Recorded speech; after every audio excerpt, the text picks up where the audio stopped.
नमस्कार, रफ्तार मीडिया में आपका स्वागत है। आपके साथ मैं रीना झा बालियान। खबरों का रुख करेंगे, लेकिन उससे पहले एक नजर डालते हैं इस वक्त की हेडलाइंस पर। केंद्र में मोदी सरकार के 11 साल पूरे होने पर उत्तराखंड बीजेपी ने किया कार्यक्रम। 30 दिन का चलाया विशेष अभियान। मंत्री पदाधिकारी को सौंपी कमान। जगह जगह होगा सरकार की उपलब्धियों का गुणगान। योग दिवस पर आंगनवाड़ी केंद्रों में बच्चे करेंगे योगासन। बचपन से ही बच्चों की दिनचर्या में योग को शामिल करने के लिए सरकार ने उठाया कदम। मंत्री रेखा आर्य ने अधिकारियों को दिए निर्देश। राज्य की पंचायतों में 31 जुलाई तक बढ़ा प्रशासकों का कार्यकाल। अधिकारियों को सौंपा कामकाज। पंचायतों में जल्द लागू होगा आरक्षण। सौंपी जा चुकी रिपोर्ट। चुनाव में हुई देरी तो कांग्रेस करेगी आंदोलन। और जाम से निपटने की तैयारी। कमर्शियल वाहनों पर आरटीओ कर रहा निगरानी। सीसीटीवी से कटेंगे नियम ना मानने वाले विक्रम। बस और ऑटो चालकों के चालान। और चलिए अब बुलेटिन की शुरुआत कर लेते हैं। देश की सत्ता पर काबिज मोदी सरकार ने 11 साल का कार्यकाल पूरा कर लिया है। बीते इन 11 सालों में जहां पीएम मोदी ने देश भर में विकास के लिए कदम बढ़ाए, तो वहीं देवभूमि उत्तराखंड से भी उनका विशेष लगाव समय समय पर देखने को मिला है। मोदी सरकार के 11 साल के कार्यकाल के मौके पर सीएम धामी ने भी उपलब्धियों की गिनती करवाई है। देखिए रिपोर्ट। मोदी सरकार के पूरे 11 साल, उत्तराखंड से भी दिखा विशेष लगाव। प्रदेश में टूरिज्म को बढ़ाने का पीएम मोदी ने किया प्रयास। देश की बागडोर संभालते हुए मोदी सरकार को पूरे 11 साल बीत चुके हैं। 2014, 2019 और 2024 में देश की सत्ता की चाबी मोदी सरकार को मिली। बीते 11 सालों में देश के हर वर्ग के लिए सरकार द्वारा कई बड़े कदम उठाए गए। यही कारण रहा कि तीसरा टर्म भी मोदी सरकार को मिला। बीते 11 सालों में उत्तराखंड से पीएम मोदी का विशेष लगाव भी सबके सामने आया।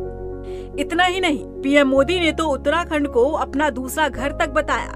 प्रधानमंत्री नरेंद्र मोदी को उत्तराखंड से कितना लगाव है, इसका अंदाजा इस बात से लगाया जा सकता है कि पीएम मोदी उत्तराखंड आने का कोई भी मौका नहीं छोड़ते। देश की सत्ता संभालने के बाद पीएम मोदी जितनी बार उत्तराखंड आए, इतना ही शायद वो किसी दूसरे छोटे राज्य गए हों। साल 2014 में नरेंद्र मोदी पहली बार देश के प्रधानमंत्री बने। इन 11 सालों में पीएम मोदी करीब 12 बार उत्तराखंड आ चुके हैं। मोदी सरकार के 11 साल के कार्यकाल को लेकर बीजेपी कार्यक्रमों का आयोजन कर रही है। देहरादून में भी कार्यक्रम का आयोजन किया गया, जिसमें उत्तराखंड के मुख्यमंत्री पुष्कर सिंह धामी पहुंचे और उन्होंने 11 साल में मोदी सरकार की उपलब्धियों की गिनती करवाई। हम राजनीति के उस ऐतिहासिक कालखंड के एक महत्वपूर्ण पड़ाव के पूर्ण होने के अवसर पर यहाँ पर उपस्थित हुए हैं, जिसमें आदरणीय प्रधानमंत्री जी के नेतृत्व में आज भारत दुनिया की एक बहुत बड़ी वैश्विक शक्ति बना है। सक्षम, समृद्ध और आत्मनिर्भर राष्ट्र के रूप में स्थापित हुआ है। आज पूरी दुनिया भारत को आशा भरी निगाहों से देख रही है और पूरी दुनिया का केंद्र बिंदु आज भारत बन गया है। और ये 11 वर्षों का कालखंड आदरणीय प्रधानमंत्री मोदी जी के नेतृत्व में जो चला है, इसको स्वर्ण अक्षरों से अंकित किया जाएगा। इस कालखंड में विकसित भारत और आत्मनिर्भर भारत के संकल्पों को सिद्धि तक पहुंचाने के लिए अनेक महत्वपूर्ण प्रयास हुए हैं। पीएम मोदी जब उत्तराखंड पहुंचे, तब उन्होंने यहाँ के उत्पादों, टूरिज्म को बढ़ावा दिया, जिससे प्रदेश को जबरदस्त फायदा हुआ।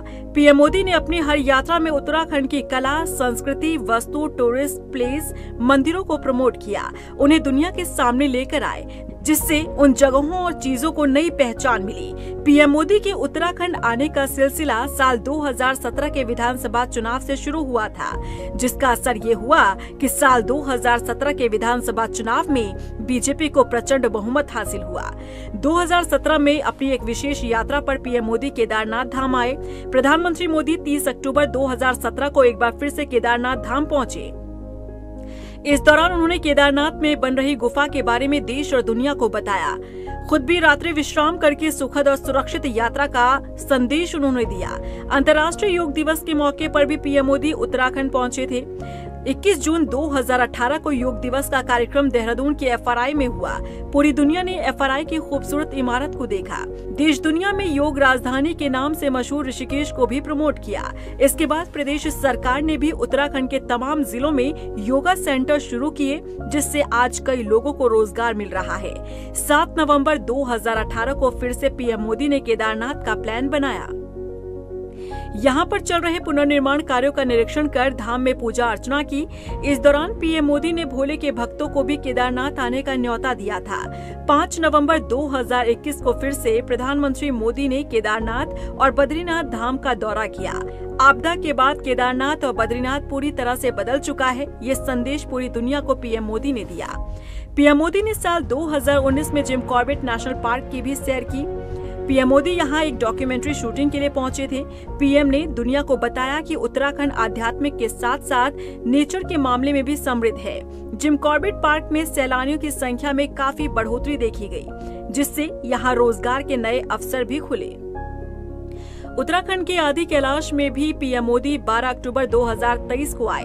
पहले यहाँ आदि कैलाश के बारे में बहुत कम लोगों को जानकारी थी और नाम मात्र ही भक्त यहाँ पहुँच पाते थे, लेकिन PM मोदी के यहाँ पहुँचने के बाद अब बड़ी संख्या में भक्त आदि कैलाश पहुँच रहे हैं। PM ने गढ़वाल के साथ साथ कुमाऊं के धार्मिक स्थलों को भी प्रमोट किया और उनकी ब्रांडिंग की। PM मोदी के दौरे के बाद चीन सीमा पर बसे सीमांत गांवों को भी नई पहचान मिली। उत्तराखंड में इन्वेस्टर समिट का आयोजन किया गया था, जिसका शुभारंभ खुद PM मोदी ने किया। PM मोदी ने तब लोगों से अपील की थी कि वो अपने घर की एक शादी उत्तराखंड में जरूर करें। इसके बाद से ही उत्तराखंड सरकार ने त्रियोगी नारायण, औली और रामनगर में वेडिंग डेस्टिनेशन के लिए कई तरह की सुविधा भी देनी शुरू की। आज देश विदेश के कई लोग उत्तराखंड में आकर शादियां कर रहे हैं। 28 जनवरी 2025 को राजधानी देहरादून में 38वें नेशनल गेम्स का भव्य उद्घाटन किया गया। इस दौरान PM मोदी ने देश भर के लोगों को मोटापा घटाने और स्वस्थ रहने का भी मंत्र देवभूमि से ही दिया था। 6 मार्च 2025 को प्रधानमंत्री मोदी उत्तराखंड आए और मां गंगा के शीतकालीन गद्दी स्थल मुखबा में पूजा अर्चना की और फिर हर्षिल घाटी से देश को उत्तराखंड में शीतकालीन यात्रा पर आने का न्योता दिया। PM मोदी के 11 साल के कार्यकाल में ये वो तमाम दौरे हैं जिससे उत्तराखंड को नई पहचान मिली और PM मोदी के दौरे से प्रदेश को आर्थिक तौर पर भी खूब फायदा हुआ। रफ्तार मीडिया के लिए देहरादून से bureau report. CM Pushkar Singh Dhami ने कहा कि केंद्र में मोदी सरकार बनने के बाद से राजनीति का नया कालखंड लिखा गया है। केंद्र सरकार के 11 साल पूरे होने के मौके पर मंगलवार को देहरादून स्थित बीजेपी के प्रदेश मुख्यालय में सीएम धामी ने प्रेस कॉन्फ्रेंस की। सीएम धामी ने कहा कि अब देश में नई तरह की राजनीति हो रही है। प्रधानमंत्री नरेंद्र मोदी की अगुवाई में भारत एक बड़ी वैश्विक शक्ति के तौर पर उभरा है। आज भारत दुनिया की एक बहुत बड़ी वैश्विक शक्ति बना है। सक्षम, समृद्ध और आत्मनिर्भर राष्ट्र के रूप में स्थापित हुआ है। आज पूरी दुनिया भारत को आशा भरी निगाहों से देख रही है और पूरी दुनिया का केंद्र बिंदु आज भारत बन गया है। और ये 11 वर्षों का कालखंड आदरणीय प्रधानमंत्री मोदी जी के नेतृत्व में जो चला है, इसको स्वर्ण अक्षरों से अंकित किया जाएगा। वहीं सीएम धामी ने बताया कि मोदी सरकार परफॉर्मेंस, रिफॉर्म और ट्रांसफॉर्म की पॉलिसी पर काम कर रही है। देश की राजनीति में पॉलिटिक्स ऑफ परफॉर्मेंस की एक नई परिभाषा, एक नई कार्य संस्कृति स्थापित की है। आदरणीय प्रधानमंत्री मोदी जी के नेतृत्व में अब सरकार का अर्थ बदल गया है। अब सरकार रिफॉर्म, परफॉर्म एंड ट्रांसफॉर्म की भावना से संचालित होती है, जिसमें जन भागीदारी शासन की आत्मा बन चुकी है। उधर सीएम धामी ने कहा कि राज्य सरकार भ्रष्टाचार को लेकर जीरो टॉलरेंस की नीति पर काम कर रही है। सीएम धामी ने कहा कि अब सिर्फ छोटी मछलियां ही नहीं, मगरमच्छ भी पकड़े जाएंगे। हमारा संकल्प है कि देवभूमि उत्तराखंड पूर्ण भ्रष्टाचार से मुक्त होना चाहिए। ये संकल्प लेकर हम काम कर रहे हैं। पहले बात होती थी कि आप ही लोगों में से कहते थे और आपको कहना भी चाहिए। आप लोग जो अपेक्षा करते हैं हम उस पर काम करते हैं। मनवीर हंस दो थोड़ा। आप लोग जो कहते हो हम काम करते हैं। देखिए जो आप एक सेकंड अभी बोलने दो भाई, बीच में लय खराब कर दोगे। आप ही लोग कहते थे कि ये छोटी छोटी मछलियां, इनको जाल में फंसा दिया जाता है, अब छोटी मछलियाँ तो छोटी मछलियाँ, बड़ी मछलियाँ भी आ रही हैं और मगरमच्छ भी नहीं छोड़े जाएंगे। उधर अल्मोड़ा में भी प्रधानमंत्री नरेंद्र मोदी के 11 साल के कार्यकाल को लेकर कार्यक्रम का आयोजन किया गया, जिसमें कैबिनेट मंत्री धन सिंह रावत ने शिरकत की।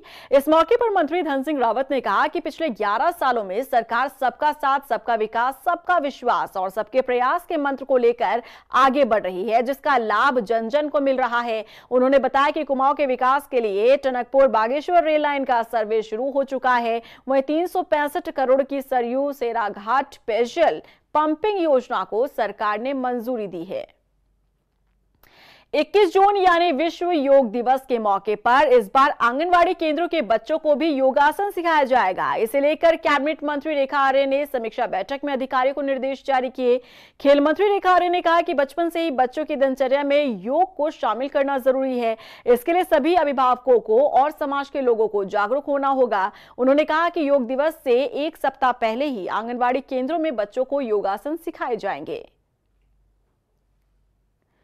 देखिए, आने वाले 21 जून यानी कि विश्व योगा दिवस के अवसर पर WCD विभाग और हमारा युवा कल्याण और खेल विभाग किस प्रकार से समावेशी रूप में इस विश्व योगा दिवस को हमारी महिलाएं, हमारे बच्चे, हमारे खिलाड़ी तीनों का सहयोग करते हुए वृहद स्तर पर किस प्रकार से कार्यक्रम का आयोजन हो, वृहद स्तर पर किस प्रकार से योगा का प्रशिक्षण हो, योगा के प्रति लोगों में रुचि बढ़े, उसको लेकर आज एक बैठक की गई थी, जिसमें हमारे दोनों विभाग के संबंधित सेक्रेटरीज भी मौजूद थे, हमारे डायरेक्टर भी मौजूद रहे। निश्चित रूप से 21 तारीख का कार्यक्रम कराया जाना निश्चित हुआ है। उत्तराखंड में पंचायतें एक बार फिर प्रशासकों के हवाले कर दी गई है। इस बार अधिकारियों को प्रशासक नियुक्त किया गया है, तो वहीं पंचायत चुनाव में हो रही देरी को लेकर कांग्रेस ने आंदोलन की चेतावनी दी है। देखिए रिपोर्ट। उत्तराखंड की पंचायतों में प्रशासक नियुक्त, अधिकारियों को बनाया गया प्रशासक। जुलाई में पंचायत चुनाव होने की संभावना, कांग्रेस ने आंदोलन की दी चेतावनी। उत्तराखंड में जुलाई महीने में पंचायत चुनाव करवाने की संभावना नजर आ रही है, क्योंकि पंचायतों में प्रशासक नियुक्त कर दिए गए हैं। इस बार अधिकारियों को प्रशासक बनाया गया है। जिला पंचायत की जिम्मेदारी जिलाधिकारी को दी गई है। क्षेत्र पंचायतों की जिम्मेदारी संबंधित उप जिलाधिकारी को दी गई है। वहीं ग्राम पंचायतों का प्रशासनिक दायित्व विकास खंड स्तर पर तैनात सहायक विकास अधिकारी निभाएंगे। 31 जुलाई 2025 में प्रस्तावित पंचायत चुनावों तक की अंतरिम अवधि के लिए सरकार ने पंचायतों में प्रशासक नियुक्त किए हैं। प्रदेश में हरिद्वार जिले को छोड़कर दूसरे जिलों में प्रशासक नियुक्त किए गए हैं। वहीं उत्तराखंड में पंचायत चुनाव में हो रही देरी को लेकर कांग्रेस ने अब आंदोलन की चेतावनी दे डाली है।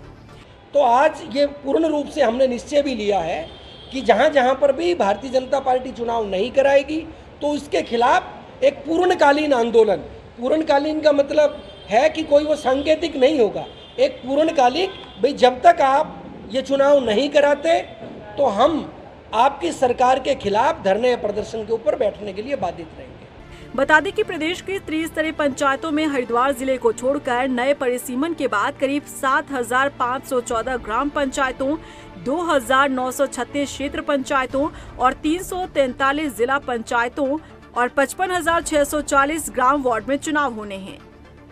रफ्तार मीडिया के लिए देहरादून से ब्यूरो रिपोर्ट। पौड़ी में विधायक राजकुमार पौड़ी ने सरकार द्वारा स्वीकृत सड़क डामरीकरण, सुधारीकरण समेत कई योजनाओं का शिलान्यास और लोकार्पण किया। इस मौके पर उन्होंने कहा कि सरकार की कोशिश है कि हर क्षेत्र की मूलभूत सुविधाओं से जोड़ा जाए। बता दें कि विधायक ने क्षेत्र की जनता की समस्याओं को सुना और उसे जल्द समाधान का आश्वासन दिया। इस दौरान ग्रामीणों ने भी विधायक राजकुमार पौड़ी का आभार जताया। हम अपने विकास खंड पौड़ी के अंतर्गत लवाली क्षेत्र में कुछ सड़कों का और एक सिंचाई की पंपिंग योजना का उद्घाटन और शिलान्यास करने के लिए आए हैं। और इस अवसर पर हमने एक तो डांग को जो जा रही थी सड़क, बहुत सालों से कच्ची थी, वो अब जो है पक्की हो गई है, उसका लोकार्पण कार्यक्रम में हम यहाँ पर उपस्थित हुए हैं। दूसरा, हमने एक नई सड़क दी थी RDD के द्वारा जो कट रही है और उसमें काम चल रहा है निगणा तक, और बिरसिंगिया उसमें भी आगे तक उसको जुड़ना था, और ये सड़क भी पूरी होने वाली है, कटिंग का कार्य उसमें पूरा होने वाला है। राजधानी देहरादून में मंगलवार को वकीलों का गुस्सा सड़कों पर फूटा। बता दें कि ऑनलाइन रजिस्ट्री प्रणाली के खिलाफ बार एसोसिएशन के नेतृत्व में वकीलों ने सचिवालय का घेराव किया। हालांकि उन्हें वहां पहुंचने से पहले ही रोक दिया गया। प्रदर्शन कर रहे वकीलों ने बताया कि ऑनलाइन रजिस्ट्री से न सिर्फ उनकी रोजी रोटी प्रभावित हो रही है, बल्कि आम जनता को भी तकनीकी दिक्कतों का सामना करना पड़ रहा है। प्रदर्शन में टाइपिस्ट, स्टैंप वेंडर और बस्ते वाले भी शामिल हुए और कोर्ट में सारा कामकाज ठप रहा। जो हमारे एक तरह का अंधेरा छाएगा, लेकिन जो आम जनता है वो भी त्रस्त हो जाएगी। पहले भी पूर्व में भी इस तरह का पोर्टल चलाया गया था, उसमें भी जो रजिस्ट्रियां हुई उसमें आज तक कई लोगों को रजिस्ट्रियां नहीं मिली। इस तरह का ऑनलाइन प्रक्रिया से जो कानूनी विधिक प्रक्रिया, जो औपचारिकताएं हैं, वो सारी औपचारिकताएं को दरकिनार करके वकीलों का भी हित का हनन करके ये कानून लाया गया है। लोग इससे बहुत ज़्यादा परेशान होंगे। नए अधिवक्ता की जितनी भी आजीविका है वो खत्म हो जाएगी, बेरोजगारी बढ़ेगी। हर साल की तरह इस साल भी 15 जून को कैंची धाम का स्थापना दिवस मनाया जाएगा, जिसमें देश विदेश से हजारों श्रद्धालुओं के पहुंचने की उम्मीद है। ऐसे में हल्द्वानी से कैंची धाम तक यातायात व्यवस्था और श्रद्धालुओं के लिए ट्रैफिक जाम प्रशासन के लिए सबसे बड़ी चुनौती है। इन्हीं व्यवस्थाओं को देखते हुए जिला प्रशासन ने इस बार कई बड़े फैसले लिए हैं, जिनमें कैंची धाम आने वाले श्रद्धालुओं को काठ गोदाम और हल्द्वानी रोडवेज स्टेशन और शटल सेवा से भेजा जाएगा। इसके अलावा 2 पहिया वाहन भी 15 जून को कैंची धाम तक नहीं जा पाएंगे। सिटी मजिस्ट्रेट की माने तो प्रशासन ने 100 वाहनों का इंतजाम किया है। जो हमें निर्देश मिले हैं उसके द्वारा ये कहा गया है कि पूर्व की भांति इस बार भी काठगोदाम रेलवे स्टेशन और हल्द्वानी जो हमारा रोडवेज स्टेशन, केमो स्टेशन है, वहाँ से मेले के दृष्टिगत शटल सेवाएं चलाई जाएंगी और लगभग इस दोनों स्थानों से 100 बसों का हम लोग व्यवस्था कर रहे हैं। और इसमें एक अलग कलर कोड की भी इस बार निर्देश प्राप्त हुए हैं। और इसमें चूँकि हमारा जो रेलवे एडमिनिस्ट्रेशन है उसके साथ भी समन्वय स्थापित हुआ है। जो फोरनून है उसमें करीब 6 ट्रेन्स आती हैं, तो जब भी उनके यहाँ पहुँचने का समय होगा उसी के अनुसार वहाँ पर बसों की व्यवस्थाएं सुनिश्चित करने के लिए भी परिवहन विभाग को निर्देश दिए गए हैं। और इसी तरह जो वापसी का है, आफ्टरनून में चूँकि लोग वापस भी जाएंगे तो उस समय भी बसों की उपलब्धता सुनिश्चित करने के लिए सभी को निर्देश दिए गए हैं। रुड़की सिविल लाइन कोतवाली पहुंचे आईजी गढ़वाल राजीव स्वरूप ने एसपी देहात और सीओ सहित कोतवाली प्रभारियों के साथ बैठक की। इस दौरान उन्होंने चारधाम यात्रा को लेकर चर्चा की। उन्होंने बताया कि मुस्तैदी के साथ पुलिस काम कर रही है। उन्होंने बताया कि चारधाम यात्रा में कुछ ऐसे असामाजिक तत्व आ रहे हैं जिसे लेकर अब ऑपरेशन लगाम शुरू किया गया है, ताकि उन्हें देवभूमि की मर्यादा का पाठ पढ़ाया जा सके। देखिए, अभी जैसा आप सभी अवगत हैं कि अभी हमारी चारधाम यात्रा जो है वो चरम पे चल रहा है। साथ साथ उसके साथ में जो ग्रीष्मकालीन पर्यटक हैं वो भी यहाँ पे भारी संख्या में आ रहे हैं, तो निश्चित तौर पर ये रुड़की क्षेत्र में काफ़ी वो ट्रैफिक का दबाव रहता है, जिसको हम लोग अपनी ड्यूटी हमने बढ़ाई हैं। साथ साथ जो बॉटलनेक्स हैं वहाँ पे हमने उसको क्लियर करवाया है। साथ साथ जो हाईवे पे जो गाड़ियाँ जो खड़ी रहती हैं जिससे कि ट्रैफिक में व्यवधान होता है, उसके खिलाफ भी हम लोग कार्रवाई कर रहे हैं। साथ साथ काफ़ी संख्या में पर्यटक आ रहे हैं। पर्यटक के साथ में कुछ ऐसे भी असामाजिक तत्व जो आ रहे हैं जो कि यात्रा में, चाहे वो ग्रीष्मकालीन या पर्यटन हो या चारधाम की यात्रा हो, उसमें कुछ व्यवधान करते हैं, हुड़दंग करते हैं। उसके खिलाफ भी रेंज लेवल से ऑपरेशन लगाम हमने उसकी शुरुआत की है। हरिद्वार रुड़की विकास प्राधिकरण पर आजाद समाज पार्टी के हंगामा काटने के बाद पुलिस ने कार्रवाई की है। बता दें कि एचआरडीए के कर्मचारी की शिकायत पर 10 लोगों के खिलाफ मुकदमा पंजीकृत किया गया। एसपी देहात शेखर चंद सोयाल ने बताया कि सोमवार को आजाद समाज पार्टी लोगों ने एचआरडीए भ्रष्टाचार को लेकर विरोध किया। इस प्रदर्शन में पार्टी के नेताओं ने आपा खो दिया। बता दें कि घटना की निंदा कांग्रेस ने भी की है। उसने प्रदर्शन के तरीके को गलत ठहराया है। देखिए, कल थाना रुड़की में एक तहरीर प्राप्त हुई। उस तहरीर के आधार पर वहाँ बलवा, सरकारी कार्य में बाधा, इस प्रकार के तथ्य उस कंप्लेन में थे और उनकी पुष्टि भी उसमें एफआईआर दर्ज कर दी गई है। आगे विवेचना चल रही है। जो लोग थे उनका चिन्हीकरण करके किसकी क्या भूमिका है उसके हिसाब से आगे लीगल कार्रवाई की जाएगी। देखो, ये तो सब लोगों को पता है कि एचआरडीए में कहीं ना कहीं बड़े पैमाने पर कुछ गलतियां हैं और भ्रष्टाचार भी है, क्योंकि महक सिंह एक पार्टी के प्रदेश अध्यक्ष हैं। तो राजनीति में हमें अपनी बात रखने का अपने साथियों के साथ जाके बात रखने का एक मर्यादा है, एक प्रोसीजर है, एक तरीका है।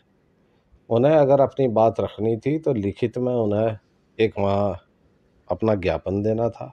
मंगलवार को घनसाली के मांद्रा बासर गांव में त्रिदेवों का अनुष्ठान हुआ, जिसमें ग्रामीणों ने गांव की सुख समृद्धि के लिए ईश्वर से कामना की। बता दें कि इस मौके पर बड़ी संख्या में प्रवासियों के साथ ही अप्रवासी भी पहुंचे, जिससे गांव गुलजार हो गया। उधर ग्रामीणों ने बताया कि मांद्रा गांव पलायन की मार झेल रहा है, लेकिन पिछले कई सालों से मनाया जा रहा ग्रामोत्सव कार्यक्रम पलायन कर चुके लोगों को भी उसमें बुलाया जा रहा है। और इसी के साथ फिलहाल इस बुलेटिन में बस इतना ही, लेकिन चलते चलते एक नजर डालते हैं इस वक्त की हेडलाइंस पर। केंद्र में मोदी सरकार के 11 साल पूरे होने पर उत्तराखंड बीजेपी ने किया कार्यक्रम। 30 दिन का चलाया विशेष अभियान, मंत्री पदाधिकारी को सौंपी कमान, जगह जगह होगा सरकार की उपलब्धियों का गुणगान। योग दिवस पर आंगनवाड़ी केंद्रों में बच्चे करेंगे योगासन, बचपन से ही बच्चों की दिनचर्या में योग को शामिल करने के लिए सरकार ने उठाया कदम, मंत्री रेखा आर्य ने अधिकारियों को दिए निर्देश। राज्य की पंचायतों में 31 जुलाई तक बढ़ा प्रशासकों का कार्यकाल, अधिकारियों को सौंपा कामकाज, पंचायतों में जल्द लागू होगा आरक्षण, सौंपी जा चुकी रिपोर्ट, चुनाव में हुई देरी तो कांग्रेस करेगी आंदोलन। और जाम से निपटने की तैयारी, कमर्शियल वाहनों पर आरटीओ कर रहा निगरानी, सीसीटीवी से कटेंगे नियम ना मानने वाले विक्रम, बस और ऑटो चालकों के चालान।